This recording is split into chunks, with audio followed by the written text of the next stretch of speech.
Lotus reality and agro farming వారు premium farm land projects మన పొలం ఫేజ్ 1, 2 మరియు 3 కంప్లీట్ చేసుకొని మన పొలం phase 4 Wasar village at Narayana Khed లో ఆగస్టు 15 ఇండిపెండెన్స్ డే రోజు గ్రాండ్ లాంచ్ చేయడం జరుగుతోంది. లాంచింగ్ మరియు ఇండిపెండెన్స్ డే సందర్భంగా 5 గుంటాస్ ల్యాండ్ అవుట్ రేట్ లో బుక్ చేసుకున్న వారికి 1,50,000 రూపాయల డిస్కౌంట్ తో పాటు 2 గ్రాముల గోల్డ్ ఫ్రీగా ఇస్తున్నారు. పూర్తి వివరాలకు సంప్రదించండి. ఓం శ్రీ గణేశాయ నమః. ఓం శ్రీ విష్ణు రూపాయ నమః శివాయ. నమస్కారం అండి. 2024 సెప్టెంబర్ మాసంలో ద్వాదశ రాశి వాళ్ళ మాస ఫలితాలు ఎలా ఉన్నాయో తెలుసుకుందాం.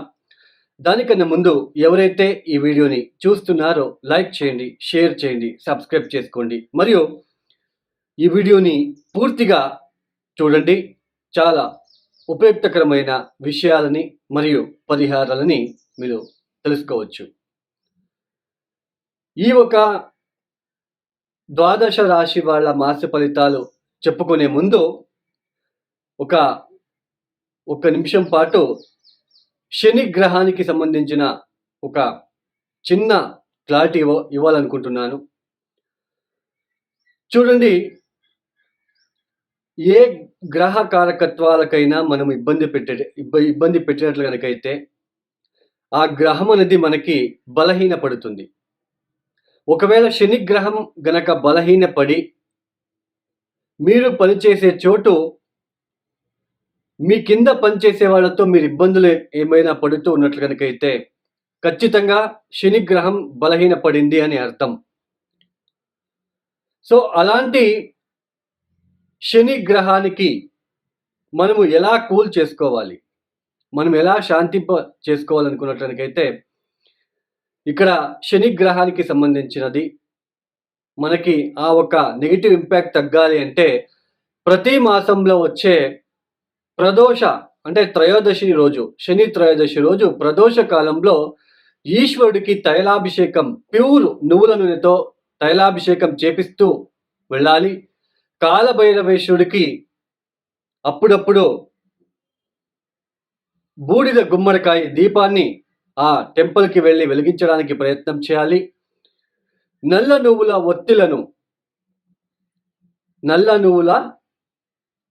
ఒత్తులను ప్రతిరోజు శివాలయంలో నువ్వుల నూనెతో వెలిగిస్తూ ఉండే ప్రయత్నం చేసుకుంటూ పోవాలి.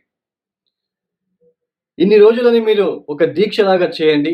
ఖచ్చితంగా శని మనకి ఇబ్బంది పెట్టకుండా కాస్త రిలీఫ్ ఇస్తాడు. ఇంకోటి చెప్పాలనుకుంటున్నాను. చాలామందికి శని గ్రహం గురించి చాలా నెగిటివ్ అనేది ఇంపాక్ట్ అనేది నెగిటివ్ ఒక థాట్స్ అనేది ఉంటుంది. శనిదేవుడు అంటే భయపడుతూ ఉంటారు. అయితే ఇక్కడ చెప్పాలనుకుంటున్నానండి. శని గ్రహానికి శని దేవుడిని ఈజీగా మీరు మీ వైపు టర్న్ చేసుకోవచ్చు. అదే గురు గ్రహాన్ని మాత్రం మనం తొందరగా శాంతింప చేసుకోలేము. ఇది బాగా గుర్తుపెట్టుకోండి.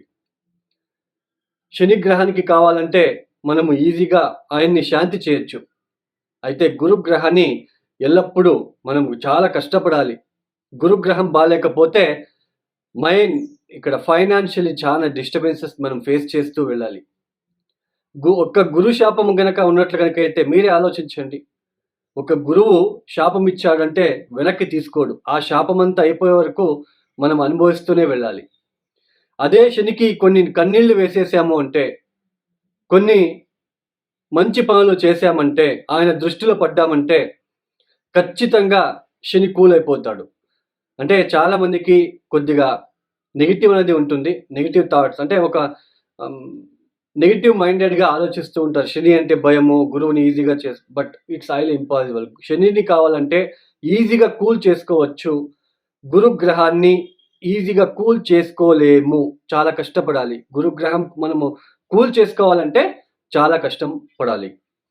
అయితే ఈ ఒక 2024 సెప్టెంబర్ మాసంలో ఈ ఒక గ్రహాలు ఏ రాశిలో సంచారం చేయబోతున్నారని తెలుసుకునే ప్రయత్నం చేద్దాం. ముఖ్యంగా రాహు మీన రాశిలో సంచారం, కేతు కన్యా రాశిలో సంచారం, శని వక్ర మార్గంలోనే కుంభరాశిలో సంచారం, గురువు వృషభ రాశిలో సంచారం, కుజుడి మాసమంతా కూడా మిథునంలో సంచారం. సూర్యుడు మనకి సెప్టెంబర్ 16వ తేదీ నుంచి కన్యా రాశిలో సంచారం, అంటే సెప్టెంబర్ 16వ తేదీ వరకు సింహంలో, తదుపరి కన్యా రాశిలో సంచారం. బుధుడు సెప్టెంబర్ 23వ తేదీ నుంచి కన్యా రాశిలో సంచారం. శుక్రుడు సెప్టెంబర్ 18వ తేదీ నుంచి కన్యా రాశిలో సంచారం. మరియు శుక్రుడు సెప్టెంబర్ చివరి వారంలో తులారాశికి వెళ్ళి సంచారం చేయబోతున్నారు. ఈ ఒక గ్రహ సంచారం రీత్యా తదుపరి రాశి కర్కాటక రాశి. ఈ కర్కాటక రాశి వాళ్ళకి ఈ మాసంలో ఏ గ్రహాలు యోగిస్తున్నారని తెలుసుకున్నట్లయితే దాదాపు 6 గ్రహాలు మీకు చాలా అద్భుతంగా యోగిస్తున్నాయి. ఒక్క వ్యయస్థానంలో ఉంటున్న కుజుడు, నవమ స్థానంలో ఉంటున్న కాస్త రాహు వలన కాస్త చిన్నపాటి ఇబ్బందులు ఉంటాయి. మిగతా అన్నీ కూడా చాలా అద్భుతంగా ఉంటుంది కర్కాటక రాశి వాళ్ళకి ఉద్యోగం విషయంలో. తర్వాత పెళ్లి కాని వాళ్ళకి పెళ్లి అయ్యే సూచనలు, వాహనం కొనుగోలు, అంటే వాహనం కొనుక్కునే అవకాశాలు ఎక్కువగా ఉంటాయి ఈ యొక్క మాసంలో. తర్వాత ముఖ్యంగా పెళ్లి కాని వాళ్ళకి పెళ్లి అయ్యే సూచనలు, ఇంట్లో వేడుకలు లాంటివి జరగడానికి అవకాశాలు ఉంటాయి. అయితే ఇక్కడ ముఖ్యంగా దశమాధిపతి మరియు పంచమాధిపతి, అంటే కుజుడు వ్యయస్థానంలో ఉండడం అనేది కాస్త ఇబ్బంది పెట్టే అవకాశం ఉంటుంది. అంటే ఉద్యోగం నిమిత్తం ఎక్కడైనా దూర ప్రదేశానికి వెళ్ళే అవకాశాలు, సంతానం విషయంలో కాస్త చిన్నపాటి ఏదైనా ఇబ్బందులు లాంటివి కూడా ఇక్కడ కనిపిస్తూ ఉంటుందనే చెప్పుకోవచ్చు.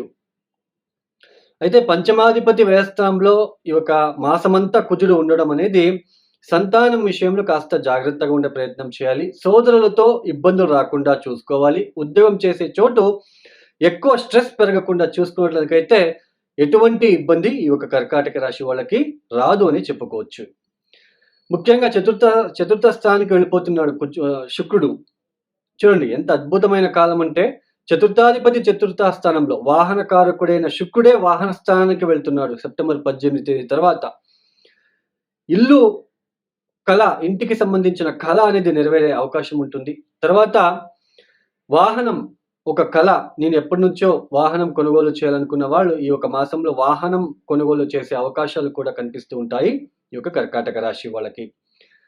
తర్వాత స్త్రీ నుంచి మంచి అరుదైన గిఫ్ట్ లాంటిది, అంటే మీ యొక్క భార్య నుంచి ఏదైనా గిఫ్ట్ లాంటిది కూడా రావడానికి అవకాశాలు ఉంటాయనే చెప్పుకోవచ్చు. నవమాధిపతి గురువు లాభస్థానంలో ఉండడము చాలా విశేషంగా ఉంటుంది. మీరు చేసే ప్రతి పని కూడా లాభసాటిగా సాగుతూ ఉంటుంది. అయితే రాహు అక్కడ కాస్త ఇబ్బంది అంటే కాస్త బ్రేక్ వేస్తూ ఉంటాడు. ఆ ఒక లాభం రాకుండా కాస్త అక్కడక్కడే బ్రేక్ వేయడానికి ప్రయత్నం చేస్తూ ఉంటారు. కాకపోతే వాటి నుంచి కూడా మీరు బయటపడతారనే చెప్పుకోవచ్చు. తర్వాత ముఖ్యంగా ఆర్థిక విషయంలో చాలా అభివృద్ధి అనేది కనిపిస్తూ ఉంటుందనే చెప్పుకోవచ్చు. ఈ యొక్క పోలీస్ డిపార్ట్మెంట్లో పనిచేసే వాళ్ళు, డాక్టర్స్కి ఇది చాలా మంచి కాలము ఈ యొక్క కర్కాటక రాశి వాళ్ళకి ఈ ఒక మాసంలో. ఎందుకంటే కుజుడు వ్యయస్థానంలో సంచారం 6వ స్థానాన్ని చూస్తున్నాడు కాబట్టి చాలా అద్భుతంగా ఉంటుందని చెప్పుకోవచ్చు. ఇంక్రిమెంట్, ప్రమోషన్స్, జైలర్స్ కావచ్చు, ఈ యొక్క పోలీస్ డిపార్ట్మెంట్ కావచ్చు, మెడికల్ సెక్టర్లో పనిచేసే వాళ్ళు కావచ్చు, ఇలా వీళ్ళందరికీ కూడా, సోల్జర్స్ కావచ్చు, ఇలా సైనికులు, సో వాళ్ళకి కూడా చాలా అద్భుతమైన యోగ ఫలితాలని ఇక్కడ అందిస్తున్నాయనే చెప్పుకోవచ్చు. అయితే పంచమాధిపతి వ్యయస్థానంలో ఉండరాదు. మీ యొక్క పిల్లలతో ఏదైనా చిన్నపాటి ఇబ్బందులు, లేదా పిల్లలని దూరంగా చదివించడానికి పంపించే ప్రయత్నము, లేదా మీరు కొంచెం ఉద్యోగం నిమిత్తం దూర ప్రయాణాలు చేసుకునే ఒక అవకాశాలు, వీటి వలన పిల్లలతో మీరు సఖ్యత లేకుండా ఉండడము, లేదా పిల్లల నుంచి వృధా ఖర్చులు అవ్వడం లాంటివి కూడా ఇక్కడ కనిపిస్తూ ఉంటుందనే చెప్పుకోవచ్చు. మొత్తానికి ఈ యొక్క కర్కాటక రాశి వాళ్ళకి చాలా యోగ్యవంతమైన ఫలితాలు రాబోతున్నాయి. ఇంటి కళ నెరవేరుతుంది. గృహ నిర్మాణము కావచ్చు, లేదా ఆస్తికి సంబంధించిన విషయంలో మంచి అభివృద్ధిగా ఉంటుంది. తర్వాత సోదరుల మధ్య ఇక్కడ ఏదైనా ఇబ్బందులు ఉన్నట్లయితే వాటి నుంచి కూడా మీరు బయటపడడానికి మీరు ప్రయత్నం చేస్తారు. అయితే వ్యయస్థానంలో కుజుడు తృతీయాన్ని కూడా చతుర్థ దృష్టితో చూస్తున్నాడు కాబట్టి సోదరులతో ఇబ్బంది రాకుండా చూసుకునే ఒక బాధ్యత మీ మీద ఉంటుందనే చెప్పుకోవచ్చు. ఇలా ఎన్ని చిన్న ఇబ్బందులు ఉన్నప్పటికీ లాభస్థానంలో ఉంటున్న గురువు గారు మీకు మంచి శుభ ఫలితాన్ని ఇస్తున్నారు అని చెప్పుకోవచ్చు. మొత్తానికి ఈ యొక్క కర్కాటక రాశి వాళ్ళకి బాగా ఉంటుంది అని చెప్పుకోవచ్చు. ఈ యొక్క కర్కాటక రాశి వాళ్ళు తప్పనిసరిగా ప్రతిరోజు సుబ్రహ్మణ్య కరావళమ స్తోత్ర పారాయణము చేసుకోవడం ద్వారా తర్వాత ముఖ్యంగా ఇక్కడ మీరు చేసుకోవాల్సింది రాహు కేతులకి కొద్దిగా శాంతి ప్రక్రియలను మీరు చేసుకున్నట్లయితే, కాళికా అమ్మవారికి అప్పుడప్పుడు ఎరుపు రంగుల పువ్వులని ఇస్తున్నట్లయితే ప్రతిరోజు తప్పనిసరిగా పంచాక్షరి మంత్రం, శివ పంచాక్షరి మంత్రం చదువుకోవడానికి ప్రయత్నం చేయండి. లేదా మృత్యుంజయ మంత్రాన్ని చదువుకోవడానికి